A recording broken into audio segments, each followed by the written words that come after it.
And I think it's quite fortuitous that we're coming together across Western Canada to discuss not only the strong economy that we have in Western Canada and what that adds to the provinces and the industries that we are involved in, but what it adds to the Canadian economy, what it adds to what I often talk about is continental energy, food, and manufacturing security. And I think that's a word that you are going to hear, that's a phrase that you will hear from me very much, not only in this speech, but over the next number of weeks as well.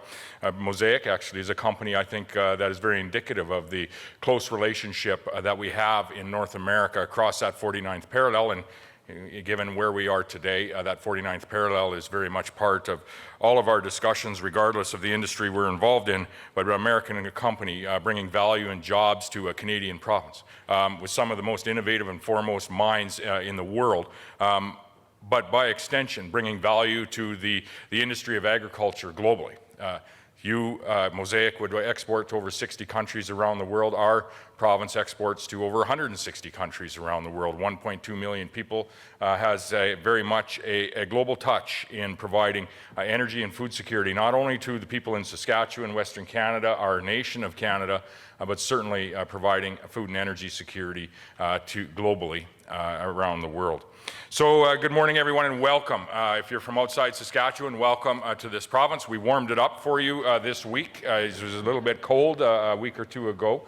But welcome also to the forum here, and thank you to all of the presenters for participating in this forum. Again, one more time, just welcome and thank you to Alex for all of the work in putting this together. Maninder Sidhu with the federal government, parliamentary secretary with the federal government, welcome to Saskatchewan from Brampton, Ontario, and thank you for taking time to engage in the forum here today. I have a colleague as well from Moose Jaw here. We have Megan Patterson, who is our MLA, new MLA from the community of Moose Jaw, representing Moose Jaw Wakama there. And again, so many speakers and presenters here. Thank you for participating. I see the former mayor here as well. Welcome, Sandra Masters here today. Always good to see you. Chris, thank you for your advocacy, not only on behalf of Regina, but your advocacy on behalf of the province and as a Canadian as well, I would say. And you've joined us in international missions, and thank you for your words here this morning. We're here today to talk about, and I would encourage much networking, discussion, make some contacts, and continue that conversation that you start here today far beyond today's forum. But talk about how we can continue to build a stronger Western Canadian economy, and what that contributes to our Canadian economy, what it contributes to a continental economy, and what we contribute to the world. And I think when you break it down from the various regions that we have across Canada, but in this case Western Canada, the answer to that question is to what do we contribute to the global economy? What do we contribute to continental energy, food security? We contribute a great amount. A tremendous amount, more than we realize at times. When you look at Western Canada, certainly we are a food and energy powerhouse. But also when you look across North America, if someone wants to build a house, a business, or expand their community, quite often the timber supplies, they're going to come from Western Canada as well. Much of that is going to flow through either a port in Vancouver as it finds its way to the world, or it's going to flow through kind of what I'd say is somewhat of an inland port in Manitoba. We were talking earlier about the similarity with Brampton, where it really is a gateway to the south by truck transport. And so we certainly are stronger together when we work together to enhance the economies that we have in our regional areas, in our provinces, but work together to ensure that we are not only building towards that strong Canadian economy, but that North American economy and that North American energy security and that North American food security, manufacturing security, and ultimately, I say, if you achieve all of those, and in our policy development as governments, and in our conversations as the business and industries that are creating wealth in our communities, if we achieve all of that, we, by extension, are going to achieve general security of our continent, our nation, and the communities where we live. We are leaders in Western Canada when it comes to providing fertilizer, when it comes to providing food, when it comes to providing some of the most sustainable, most innovative industries operating and producing energy, providing that energy security. We are leaders in the world when it comes to logistically how we are actually moving these products to other areas of the world and other areas of North America, whether that be by rail, whether it be through the port systems that we have in British Columbia and other areas, and maybe at some point in Manitoba as well, a port to the north. But we certainly are leaders when it comes to providing that energy security, that food security, that manufacturing security, and that is a message that I bring each and every time that I visit another country, or in particular when we are in the United States of America. Over the last number of decades, and I would say even longer than that, maybe centuries, we've seen how integrated our economy is across that 49th parallel. Through a variety of trade agreements. And if you back up through time, I can remember the Canada-US trade agreement morphed into NAFTA. USMCA was the most recent trade agreement. I was down there towards the close of that with a number of other premiers, with Chrystia Freeland, to meet with Robert Lighthizer. That's a number of years ago now under the previous Trump administration. But these relationships have been, that's the platform for how the relationships that you build as business and industry across that 49th parallel. And I would say that relationship that we have today across that 49th parallel from the business and industry perspective is imperative. It's imperative to the success of our continent. And if we are not going to take care and discuss the success of our continent, there's others that might step into that conversation, and I would say that they might not have our best interests in mind. So where do we find ourselves today with a new administration in the U.S.? We find ourselves facing a significant tariff threat. And I would say that significant threat is going to be felt on both sides of the borders. First, by American and Canadian families, largely by American families. If the price of oil crossing the border goes up 25%, it isn't going to take very long for the price of gasoline at an American filling station to go up by 25%. It isn't going to take very long for the subsequent groceries and everything else that's transported into the area are going to increase as well. And so what do we need to do from here? And I would say that if you take one message away from what I'm going to say today, it's communicate. We all have a respective responsibility, whether we be in government, whether we be in industry, using the contacts that we have, using the network that we have to communicate, and to really sell the value of the integration of our economy across that 49th parallel. And it is significant. It's significant for all of us that live in North America. We also, and I say this often with respect to the new president in the United States, President Trump, is to not always take what President Trump says literally, but take it very seriously, because he isn't kidding. And with respect to where there are opportunities that are put forward, we as Canadians need to grasp those opportunities and provide not only President Trump wins, but provide a better environment for Canadians as well. And there was one that was provided not long ago, and that had to do with border security. And you've seen a number of provinces, Alberta, Manitoba, Saskatchewan, Ontario, step into that space and augment and enhance some of the federal commitments that have been made. There are $1.3 billion at the federal level that have been made to increase our border security. Not only is that asked for by the President of the United States, that is our largest trading partner, that you should take that request very seriously, but it also benefits Canadians. There are significant illegal migrant policy decisions that are made south of the border. We need to keep our borders sound.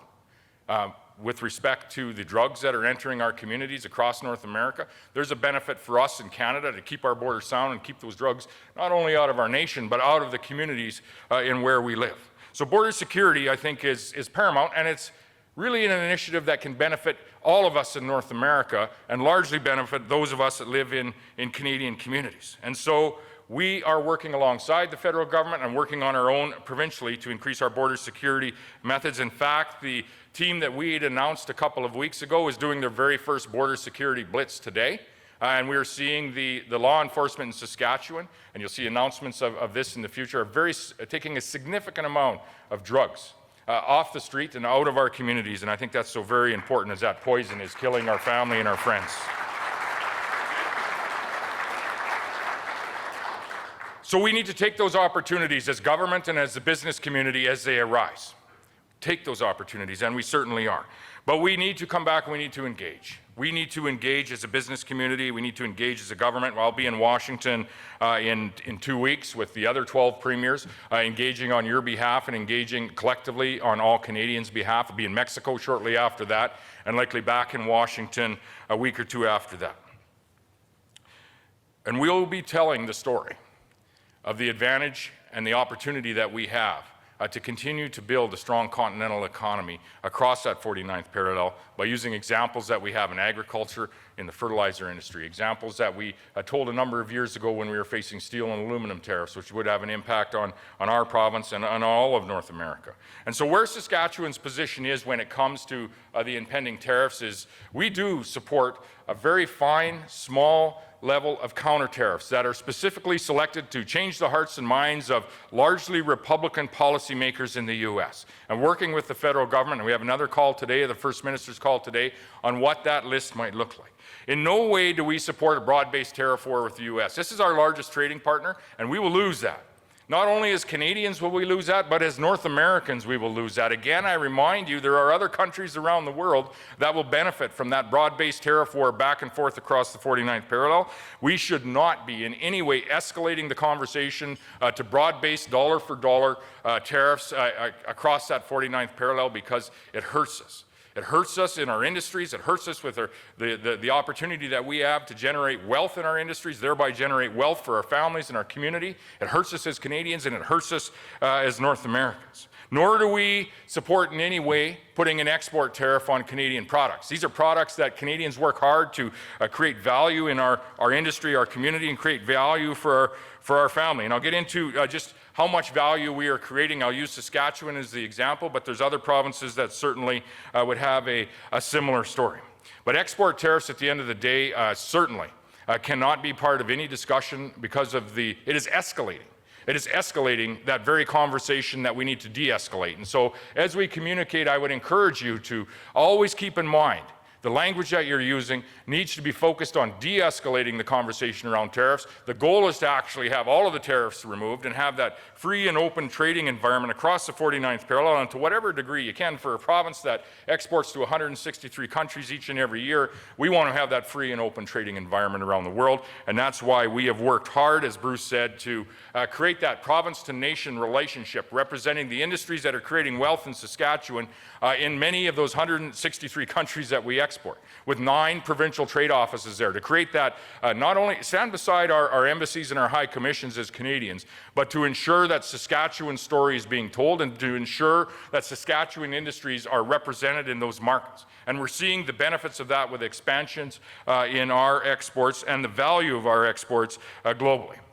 We are in Canada, Saskatchewan, likely the least dependent on the U.S. when it comes to a percentage of our exports. And this is partially due to the effort and the diversification that you in the industry have embarked on. But I would say also the environment, and sometimes criticized, that the government has embarked on ensuring that you're supported in those markets abroad. We're about 55% of our Saskatchewan products actually end up in the U.S. However, about 80% of what we import comes from the U.S. They are by far our largest trading partner.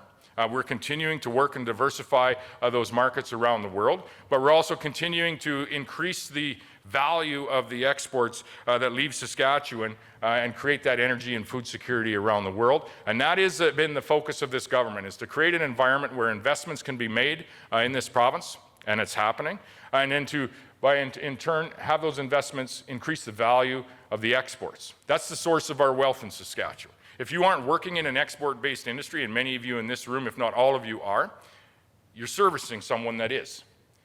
And I would say that same statement holds true for Canada. We are an export-focused nation. That's why our relationship with our largest trading partner, the U.S., is so important, and that's why I'm encouraging you to use the contacts that you have to communicate the importance of that free flow of goods across the 49th parallel, and the impacts of not having that, the impacts of what let's say a 10 or 25% tariff or any restriction would have across that border. So in Saskatchewan, we have worked hard from a regulatory perspective to attract that investment. We have worked hard from a representative perspective in countries abroad to attract that investment. We have American companies investing here. We have Australian companies. We have global companies that are investing here. We have in Saskatchewan over the last few years and what's coming in the next few years, 4 mines that are likely coming into production. You saw K+S come into production north of the city here. You saw BHP make their announcements in the province as well. NextGen, a uranium mine coming on stream in northern Saskatchewan. And you see Foran Mining, an announcement yesterday by the federal government, a partnership with Foran Mining. bringing on a net zero copper mine in just south of Flin Flon as well. That's in addition to the literally tens of billions of dollars that companies like Mosaic and Nutrien and Cameco, Orano and others have invested in the mining industry here as well. And when you look across North America, there aren't a lot of other mines that are able to come through the pre-development stages into actual production. But you can do that in Saskatchewan, because we certainly are the center of mining when it comes to investment in North America, bringing 4 mines on, or in the process of bringing 4 mines on. So it's exports from that industry, from the ag industry, from the oil and gas industry that are creating wealth in our province. Those are the exports that are finding their way to 163 countries around the world. 55% of those exports are going to the U.S. What has happened to the value of those exports over the last decade?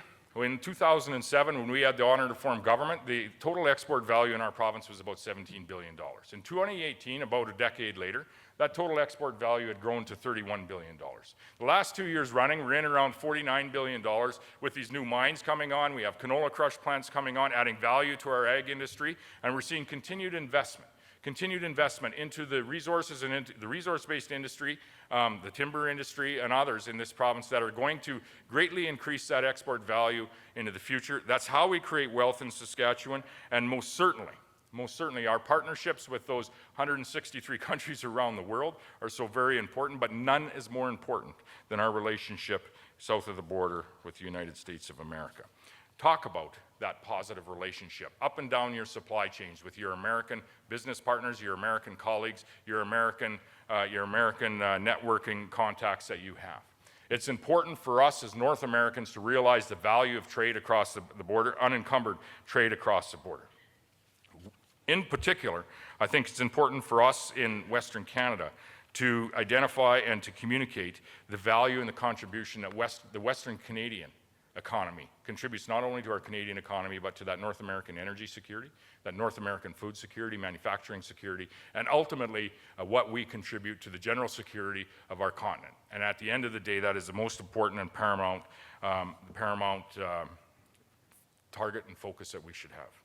So this forum, as I said at the outset, is quite fortuitous that it has started here in Calgary last year and is in Regina this year, with all we're facing in the industries that are creating wealth, not just for you and your family, for the industry in which you work, but for your community in our provinces in Western Canada and for our Canadian economy and across the U.S. So at this time, what are we facing? We're facing a new administration, a new president with some pretty significant threats of tariff that could have an impact in upsetting all the good that I just talked about. At this time, we're having Meninder, you're in the middle of this, but we're having a little bit of chaos that's happening in Ottawa as we see a federal leadership run and quite likely going to find ourselves in an election this next year, of which I have publicly called for, because we do need a government that's going to have a mandate that is equivalent to President Trump's mandate to work with him to find a solution and to find a path through these 25% tariffs that are being proposed. We all have the same goals, and I would say largely Americans' goals align very much with us. So communicate with them at every opportunity that you have. Tariffs are going to make life more expensive for Americans. Tariffs are going to make doing business in North America more expensive, which doesn't benefit any of us, but it does benefit other people in other areas of the world. Export tariffs have the potential to rip this country apart, and so they shouldn't be part of any discussion.